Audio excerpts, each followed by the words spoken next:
주식 투자 심플하게 충분하게 스텝스. 네, 이번 시간에는 한상희 연구원님과 함께 Q&A 시간 가져보도록 하겠습니다. 연구원님, 지난 영상에서 이 TSMC 투자 전망에 대해서 이야기를 해주셨잖아요. 네. 관련해서 굉장히 좀 반응이 좋았습니다. 아이고, 그래서 감사합니다. 네, 궁금증들도 많이 남겨주셨는데 그거에 관해서 하나씩 좀 해결을 해보도록 할게요. 네. 먼저 MS카님께서 주신 질문이에요.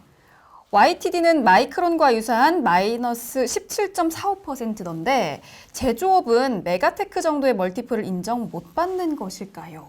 못 받는 것일까요? 어떨까요? 네. 이런 측면으로 제가 이야기를 하겠습니다.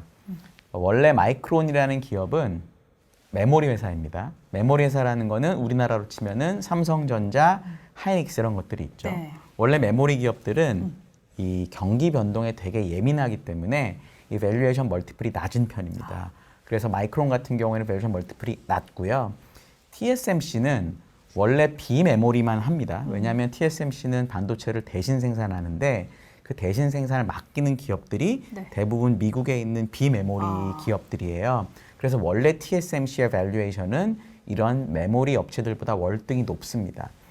그래서 이 메가테크 기업들, 뭐 말씀하신 게 아마 구글이나 애플이나 이런 걸 얘기하시는 걸 텐데 지난 5년을 보면은 TSMC의 밸류에이션이 이런 기업들보다 사실 높았습니다. 그리고 또 하나 약간 오해가 있는 게 최근에 주가가 좀 약했잖아요. 그쵸? 그래서 애플이나 구글이나 마이크로소프트의 밸류에이션이 사실 많이 내려와 있습니다. 그래서 우리가 엄청 비싸다고 느끼는 메가테크들이 네. 의외로 많이 싸진 경향이 있어요.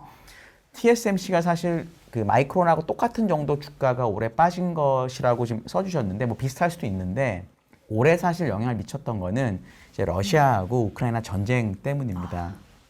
TSMC 주가가 올해 1월에 실적 발표 나오고 상당히 괜찮았고요. 네. 실적이 나오고 잘 가다가 이 우크라이나 러시아 사태가 터지고부터 주가가 많이 빠졌어요. 이게 왜 그런 거냐면 사실 TSMC는 대만 기업이고 대만 기업이다 보니까 중국이랑 너무 가깝잖아요. 그쵸. 그러니까 러시아가 우크라이나를 때렸으니까 혹시 중국이 어떻게 할지 모른다 대만에 이런 우려가 엄청나게 강했던 것 같아요. 그래서 원래는 앞에 설명드린 대로 TSMC의 비즈니스 구조상 마이크론이나 이런 메모리 기업들보다 월등히 좋아야 되는데 그쵸? 그렇게 되지 못했던 것 같아요. 그래서 이 부분에 대한 질문은 되게 맞는 질문인데 네. 해석은 조금 다르게 하는 게 좋겠다. 저는 그렇게 생각을 합니다.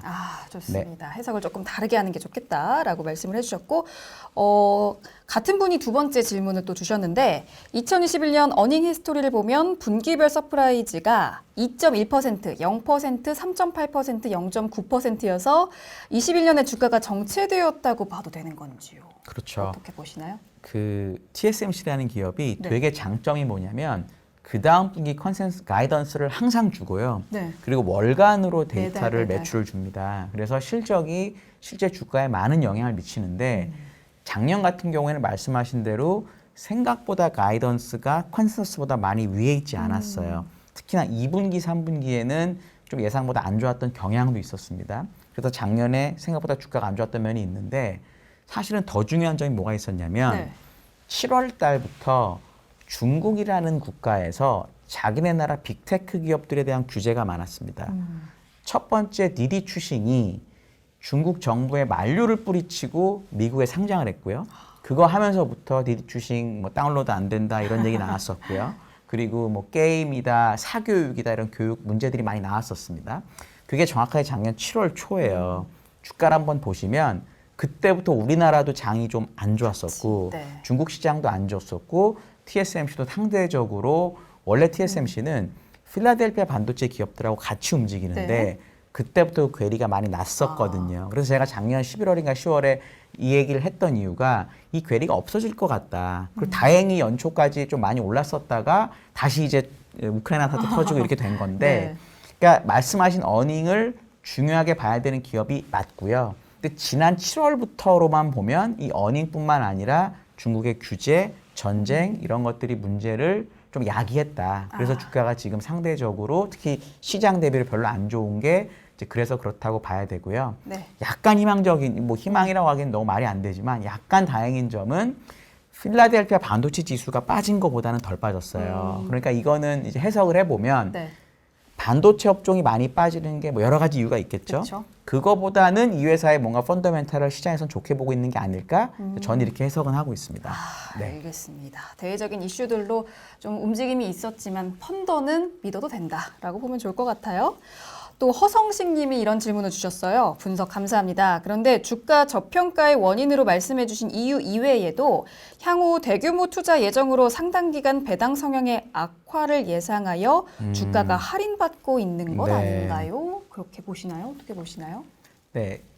지금 구독자님 얘기해 주신 대로 네. TSMC가 앞으로 엄청나게 투자를 많이 할 겁니다. 네. 올해만 해도 투자 금액이 우리나라 돈으로 한 15조 정도가 늘어납니다. 투자를 많이 하니까 배당을 좀 덜 할 수 있지 않을까라는 우려를 하시는 것 그러게요. 같아요. 충분히 있을 수 있는 우려고 저도 그래서 찾아봤습니다. 찾아봤는데 TSMC는 이번에 실적 발표를 하면서 배당을 늘리기로 했습니다. 일단 첫 번째 오히려? 늘리기로 했고요. 네. 두 번째는 TSMC는 배당 성향을 그렇게 많이 중요하게 생각하는 회사는 아니고요. 네. 절대적인 배당 금액을 늘려가는 걸 조금 더 목표로 하는 회사입니다. 또 하나는 배당을 어떤 식으로 결정하냐. 네. 자기들이 돈을 벌면 그 돈을 벌어가지고 남는 돈은 웬만큼 다 배당을 하겠다라고 생각을 하는 쪽이에요. 그래서 제 생각에는 네. 주가가 상대적으로 안 좋다라고 느끼는 이유가 배당 때문은 저는 아니라고 생각을 합니다. 네. 배당 때문은 아니다라고 명쾌하게 말씀을 해주셨고요. 또 커봉킴님께서 항상 감사합니다. 장기적인 관점에서 인텔 파운드리 물량 확대 혹은 TSMC 미국 내 공장 건설도 가능할까요? 그리고 나병현님께서도 비슷한 질문 같이 주셨어요. 어떻게 네. 보시나요? 그러니까 요것도 TSMC의 주가가 특히 잘 가다가 그리고 실적이 잘 나왔는데도 주가가 잘 안 되니까 많이 물어보세요. 그러니까요. 인텔이 들어와가지고 난리 그래서 난다 그런 건가? 이런 얘기 네. 많이 해요. 그럴 수 있죠. 왜냐하면 인텔이라는 기업이 모두가 다 아는 반도체 기업이고 그쵸. 거기서 파운드리 하겠다고 하니까 야 큰일 났다 생각할 수 있는데 또 인텔에서 그 새로 오신 CEO 분이 뭐 100조 원을 들여가지고 파운드리에 투자를 하겠다는 거거든요. 네. 엄청나게 큰 돈이라고 느껴지고 인텔에서 다 먹을 수 있다라고 걱정을 하는데 당연히 가능합니다. 근데 너무 먼 얘기예요. 그래요? 너무 먼 얘기예요. 무슨 뜻이냐면 인텔의 100조 원 진짜 큰 돈이죠. 그렇죠. 근데 인텔이 1분기 실적 발표를 했는데 네. 처음으로 파운드리 매출을 따로 발라서 공개를 했어요. 그 금액이 얼마였냐면 3천억 정도밖에 안 돼요. 그래요? TSMC 매출이 몇 조, 뭐 10조가 넘습니다. 분기에. 게임이 안 되거든요. 인텔이 반도체 제국이니까 파운드리 하려고 하면 되겠지 생각을 하지만 3천억대 10몇 조 이거는 레벨이 다른 거고요. 또 하나 투자라는 걸 지금 100조 원이 되게 커 보이는데 TSMC가 올해 집행하는 투자 금액이 50조가 넘습니다. 세상에. 세계 1위 파운드리 기업이, 그러니까 그동안 파운드리 업을 막 해왔을 거잖아요. 네. 쫙 쌓인 파운드리의 노하우가 있는데 거기다 50조를 추가하는 거고요, 여기는. 인텔은 파운드리 하나도 안 하고 있는데 100조 원을 투자하겠다는 말이 거잖아요. 다르네요. 따라가기가 힘들다고 보죠. 물론 시간이 걸릴 거고. 그래서 저는 요 인텔 때문에 TSMC의 파운드리에 이슈가 있다라는 거는 저는 그렇게 보지 않아요. 근데 이제 이런 거예요. 제가 네. TSMC 팔고 싶은 매니저라고 치죠. 누가 물어봅니다. 너 TSMC 왜 파니? 거기다 대고 러시아 우크라이나 때문에 나는 중국이 대만을 때릴 것 같아요라고 말하기 되게 창피해요. 되게 없어 보이는 논리거든요. 네. 그럴 때 만드는 논리를 인텔에서 가져왔을 가능성도 저는 있다고 보기 때문에 이것 때문에 TSMC가 주가가 눌렸다고는 저는 보지는 않습니다. 네. 알겠습니다. 조금 걱정은 내려놓으셔도 되겠다라는 생각이 들고요. 또 김정수님께서 감사합니다. 그런데 이번에 애플 생산량 꽤 많이 줄인다는데 그것의 영향도 받을 건가 어떨까요? 애플 생산량 많이 줄인다. 어떻게 네. 보세요? 뉴스가 나왔었습니다. 애플이 SE 에디션이라고 스페셜 에디션 좀 작은 스몰인가 하여튼 네네네. SE 작은 작은 있잖아요. 거. 네. 그거를 이제 좀 뭐 10% 줄인다 이러면서 사람들이 걱정을 많이 했는데 참고로 애플의 출하량 중에서 이 SE가 차지하는 비중이 되게 작아요. 거기서 10%를 줄이는 게 실제로 큰 영향이 있는지 일단은 모르겠고요. 첫 번째는. 네. 두 번째는 1분기가 애플로 치면 1분기 실적이고요. 그러니까 우리 캘린더로 보면 네. 애플이 얘기하는 회계연도로 보면 2분기 실적 이번에 나온 거에서 보면 출하량 데이터가 그렇게 많이 줄지는 않았어요. 그러니까 결국은 실제로 뉴스에 나온 것하고 우리가 실제로 보는 출하량은 좀 다른 것 같다라고 저는 생각을 하고요. 물론 앞으로는 뭐 수요가 안 좋고 중국에 문제가 있고 이래서 뭔가 출하량이 안 늘 수도 있는데 그거는 나와봐야 아는 거죠. 예를 들어 퀄컴이라는 회사의 실적 발표가 있었습니다. 퀄컴은 핸드폰 관련된 칩, 그다음에 라이센스, CDMA 라이센스를 갖고 있어서 네. 그걸 다 로열티를 받는 기업이에요. 그 회사는 사실상 스마트폰이 되게 실적을 많이 좌우하는데 그 회사에서 뭐라고 그랬냐면 1분기 실적 당연히 잘 나왔고요. 2분기도 좋다라고 이야기를 했습니다. 그러면 3분기, 4분기는 이렇게 말씀하실 수 있지만 어쨌든 핸드폰에 관련된 데이터를 제일 정확하게 갖고 있는 기업 중에 하나가 퀄컴이라는 걸 보면 이런 우려가 있는 건 맞지만 지금 당장 보이는 건 없다. 이렇게 보시는 게 좋을 것 같아요. 네, 아주 미미한 수준의 영향 정도일 것 같네요. 조백님께서는 현재 145불에 팔지 못한 투자자입니다. 네. 사실 작년 초부터 횡보를 하고 있는데 중국 정부가 일부러 주가 못 오르도록 누르는 가능성은 없는지요? 네, 이런 거 많이 얘기하십니다. 중국 안타깝습니다. 관련된 거 네네. 얘기 많이 하시고 특히 주가가 110불, 100불 쭉 가다가 145불 갔다 오는 이 과정에서 여러 가지 이제 정치적인 이슈가 있었기 때문에 네. 이런 걱정들을 많이 하시는데 저는 이렇게 생각해요. 어떤 주식 투자를 하는 데 있어서 정치적인 부분까지 고려하기 시작하면 주식 투자는 불가능합니다. 그쵸. 제가 예를 하나 들어드릴게요. 제가 이제 옛날에 외국계 증권사에서 한 9년쯤 일할 동안에 이제 외국인 투자자들 만날 일이 좀 많았습니다. 열심히 얘기를 해요. 한국 주식 이게 좋고 뭐 저게 제가 했던 업종 중에서 얘기를 막 해요. 네. 막 듣고 있다가 끝날 때쯤 돼서 그 사람이 근데 한국은 네. 북한이 미사일 쏘면 끝 아니에요? 이렇게 얘기하는 경우가 가끔 있어요. 그러면 저는 그 사람하고 1시간 동안 이상한 얘기를 한 거예요. 그렇죠? 그쵸. 미사일을 쏠지 안 쏠지에 대해서를 얘기하는 거는 저 영역 바뀐 거잖아요. 그렇죠. 근데 그렇게 네. 되면은 그분은 한국 주식을 사면 안 되는 거예요. 그러니까요. 그게 네. 걱정되면 사면 안 되죠. 안 되는 거죠. 비슷한 것 같은 게 그러니까 중국이 대만을 공격할지 뭐 또는 뭐 중국이 대만을 몰라요. 제가 무슨 수를 알겠습니까? 그러니까 그런 게 만약에 요만큼이라도 걱정이 되시면 요런 뭐 중국 주식이든 대만 주식은 절대 건드리면 안 되는 거예요. 네, 그래서 그거는 그 부분을 잘 생각해 보시고 어떤 이유인지 모르겠지만 나는 중국이 대만을 공격할 것 같다라고 생각하시면 TSMC는 당장 빼시는 게 맞는 거죠. 네. 맞습니다. 그게 걱정이 되시면 어쩔 네. 수가 없습니다. 네. 네. 다음으로 정차장 NH님께서 무지한 질문입니다만 40조, 50조 연간 투자한다는데요. 버는 돈보다 투자를 더 많이 하는 건데 100 벌어서 120 투자해야 되면 100 버는 걸 인정해줘야 할까요? 네. 네, 어떻게 이게 보세요? 뭐 전혀 무지한 질문이 아니고요. 네. 충분히 여쭤볼 수 있습니다. 네. 순이익으로만 보면 TSMC가 자기네 순이익보다 더 많이 투자를 하고 있어요. 그러다 보니까 번 돈보다 더 많이 쓰는 게 좋지 않다라고 느끼시는데 그렇죠. 이제 이런 기업의 특징은 감가상각 비용이 생각보다 크기 때문에 영업활동 현금 흐름 기준으로 보면은 투자비를 감당할 수가 있습니다. 그래서 올해 같은 경우에 영업활동 현금 흐름 투자가 엄청 늘긴 하는데 네. 그 투자금이 영업활동 현금 흐름보다 작아요.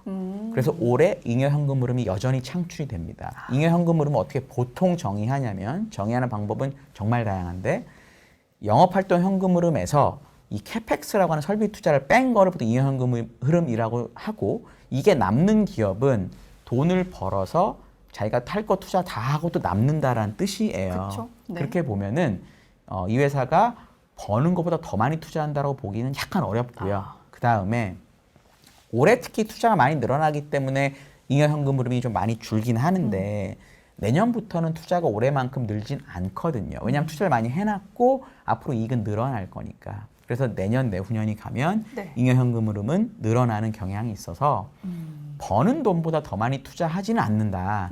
이렇게 이해하시는 게 좀 더 나을 것 같습니다. 네, 좋습니다.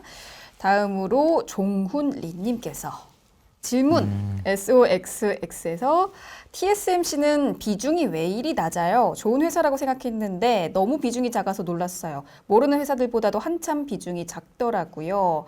이유가 알고 싶어요. 라고 질문을 주셨습니다. 네, ETF에서 왜 이렇게 비중이 낮을까요? 저도 이거를 좀 궁금했는데 사실 저도 잘 모르겠는데 하나의 이유는 이런 것 같습니다. TSMC는 미국 회사가 아니에요.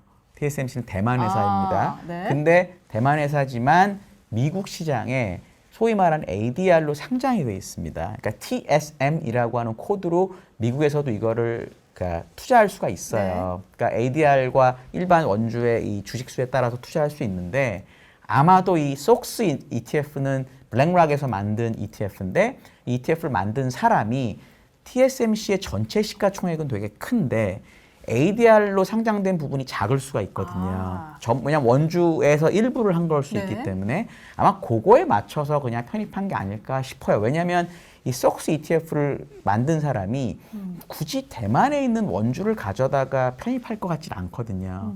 저는 그런 이유가 아닐까라고 추측해 봅니다. 절대 이게 뭐 어디서 확인한 건 아닙니다. 네네네. 저의 그냥 추정입니다. 네. 알겠습니다. 이 추정치도 잘 확인해서 투자에 참고하시면 좋을 것 같습니다. 네, 오늘은 이렇게 TSMC 투자에 관련한 질문들 해결을 해보았는데요. 이제 나머지 질문들도 굉장히 많았죠. 그 네. 질문들은 다음 영상에서 저희가 해결을 해보도록 하겠습니다. 앞으로도 궁금한 점 있으시면 댓글로 많이 남겨주시면 되겠습니다. 저희는 다음 영상에서 또 찾아뵐게요.